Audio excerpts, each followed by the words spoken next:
เรียกว่ายังไงเดี๋ยวช่วงนั้นเป็นช่วงที่ผมรู้สึกว่าผมกำลังจบมัธยมปลาย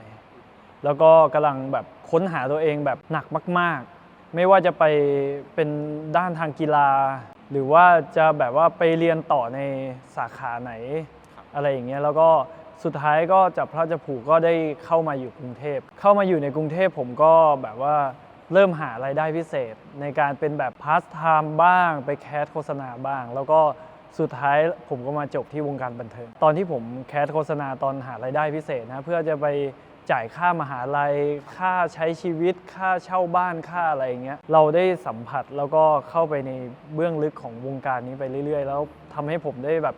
หลงรักในเสน่ห์อะไรบางอย่างของในการแสดงอะไรอย่างเงี้ยจนกลายมาเป็นอาชีพที่เราทำแล้วมีความสุขเราทำแล้วแบบเรารักมากๆจนแบบว่าจนถึงทุกวันนี้ก็พยายามจะพัฒนาตัวเองมาตลอดเรื่อยๆเพื่อให้ได้มีโอกาสได้ทำตรงนี้ต่อไปเรื่อยๆครับรูปนี้ของก้าวในวัยประมาณ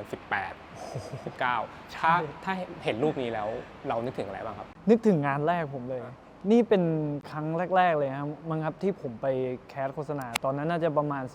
19-20ใช่ตอนที่เข้ามากรุงเทพครั้งแรกๆเลยนี่คือน่าจะเป็นแคสโฆษณาครั้งแรกของผมดูดิพี่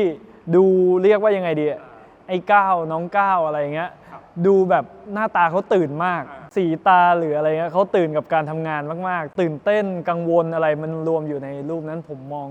องไกลๆผมยังเห็นแล้วยังยิ้มแบบเคอะเขินๆอะไรอย่างเงี้ยแสดงว่าในช่วงนั้นก็คือมันเป็นเหมือนคล้ายๆทางแยกของชีวิตของคุณนะคือหมายถึงว่ามันมีช่วงที่คุณเป็นทางแยกหนักมากๆเพราะว่าเป็นหลายสิ่งหลายอย่างที่ผมต้องตัดสินใจเองแบบจริงๆผมเป็นคนที่แบบค่อนข้างตัดสินใจด้วยตัวเองมาตั้งแต่เด็กอยู่แล้วเพราะว่าผมเป็นลูกชายคนเดียวการทำอะไรผมจะต้องแบบตัดสินใจเองตลอดชีวิตผมเติบโตมาในครอบครัวที่แบบว่าคุณพ่อเป็นทหารที่ต้องไปอยู่แบบว่าตามชายแดนบ้างตามอะไรคุณแม่เป็นแม่ค้าขายของที่แบบต้องตื่นแต่เช้าตรู่ไปขายของอะไรเงี้ยผมก็จะเติบโตอยู่คนเดียวตั้งแต่เด็กเลย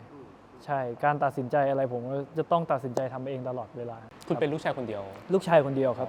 ถ้างั้นแสดงว่าหลายสิ่งหลายอย่างคุณก็ต้องตัดสินใจด้วยตัวเองใช่ลองผิดลองถูกด้วยตัวเองใช่ลองผิดลองถูกด้วยตัวเองมาตลอดก้าวเข้าวงการบันเทิงมาได้ยังไงครับหมายถึงว่าเข้าวงการบันเทิงมาได้ยังไงก็เริ่มจากการแคสโฆษณานั่นแหละครั้ง2 ครั้งตอนแรกก็ไม่ได้คิดหรอกครับว่าจะมาเล่นซีรีส์เล่นละครเพราะว่าไม่เคยคิดอยู่ในหัวเลยว่าจะมาเป็นศิลปินจะมาเป็นนักแสดงอะไรอย่างเงี้ยพอวันนึงเรามีโอกาสได้ไปทำตรงนั้นเป็นแบบพาร์ทไทม์มาก่อนเป็นหารายได้พิเศษมาก่อนพอทำไปทำมาเราก็แบบรู้สึกว่าเราอยากจริงจังกับอาชีพนี้จริงๆเราทำแล้วเราหลงเสน่ห์อะไรบางอย่างทำให้เราแบบพัฒนาตัวเองพยายามพัฒนาตัวเองเพื่อมาเป็นนักแสดงครับเพราะอะไรครับทำไมคุณถึงอยากเป็นนักแสดงสั้นๆง่ายๆเลยก็หลงรักในอาชีพนี้แล้วก็มีความสุขทุกครั้งที่ได้ทำมันมีความสุขทุกครั้งที่ได้แบบชาเลนจ์ตัวเองได้รับบทบาทใหม่ๆมาเราก็จะตื่นเต้นกับมันแล้วก็มันมีโอกาสได้ทำอะไรหลากหลายมากๆแล้วก็มีโอกาสที่ได้ท้าทายตัวเองทุกวันมันมีช่วงเวลาที่คุณรู้สึกว่าคุณได้ก้าวข้ามสู่การเป็นนักแสดงมืออาชีพมันมีทุกๆครั้งมันมีทุกๆงานเลยครับเพราะว่าผมรู้สึกว่าทุกๆงานเนี่ยหรือทุกๆผลงานของผมจะได้รับประสบการณ์ใหม่ๆที่เฮ้ยนี่เหรอมันคือนักแสดงแบบว่าเฮ้ยบางครั้งเราแสดงซีนนี้ไปมันอาจจะเป็นแค่ซีนเล็กๆน้อยๆแต่บางทีเราได้รับ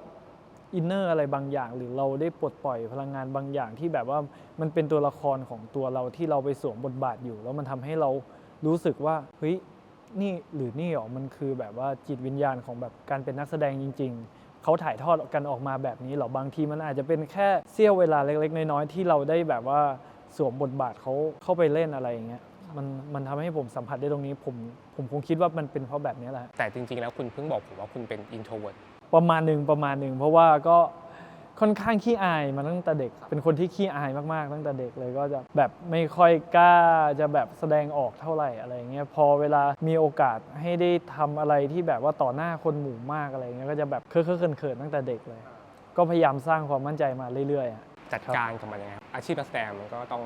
เจอคนเยอะใช่เราก็ต้องจัดการเราต้องคอนโทรลกับสิ่งนี้ผมคิดว่าพอผมทำไปเรื่อยๆผมก็เริ่มแบบมีความมั่นใจมากขึ้นเรื่อยๆเราก็ค่อยๆสร้างขึ้นไปเราก็ได้รับกำลังใจจากพี่ๆน้องๆแฟนคลับของผมเองด้วยที่เขาคอยส่งกำลังใจให้ตลอดท่านบอกพี่ก้าวมั่นใจได้แล้วนะทำสิ่งนั้นทำสิ่งนี้แบบว่าเขาก็พยายามให้กำลังใจผมมาตลอดก็มีความมั่นใจมากขึ้นเรื่อยๆก็พยายามพัฒนาตัวเองตลอดเวลาครับ ขอถามย้อนกลับไปนิดนึงครับถ้าในช่วงนั้นถ้าเกิดคุณไม่ได้แคสโฆษณาไม่ได้มาเป็นนักแสดงเลยครับตอนนั้นคุณอยากทำอะไรครับ ตอนนั้นผม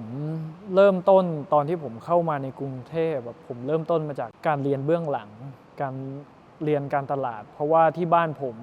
ทำเกี่ยวกับธุรกิจครอบครัว แบบว่ามีโฮมสเตย์เล็กๆเป็นอาชีพอะไรเงี้ยผมก็คงคิดว่าเฮ้ยเราจะต่อยอดจากตรงนี้ เราก็จะไปเรียนแบบว่าด้านบริหารด้านอะไรอย่างเงี้ยเรื่องการเรียนเบื้องหลังเนี่ยมันควบคู่มากับตอนที่ผมเริ่มแคสโฆษณาแล้วผมเลยตัดสินใจว่าเอ้ยผมไปโรงเรียนทางด้านนิเทศอะไรอย่างนี้ดีกว่าแต่สุดท้ายตอนนี้ผมก็เรียนบริหารครับตอนนี้อยู่ในวงการบันเทิงมากี่ปีครับตอนนี้อยู่ในวงการบันเทิงมาประมาณ 7-8 ปีได้แล้วครับใช่ถือว่า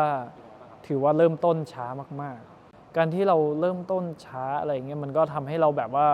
ต้องมาเริ่มหาประสบการณ์ที่แบบว่ามันช้ากว่าเพื่อนอะไรเงี้ยทำให้เราแบบเรียนรู้เพราะว่าเราก็ไม่เคยเรียนรู้ทางด้านประสบการณ์ภายในกองถ่ายเทคนิคอะไรต่างๆอะไรเงี้ยณปัจจุบันเนี้ยเราพอใจกับ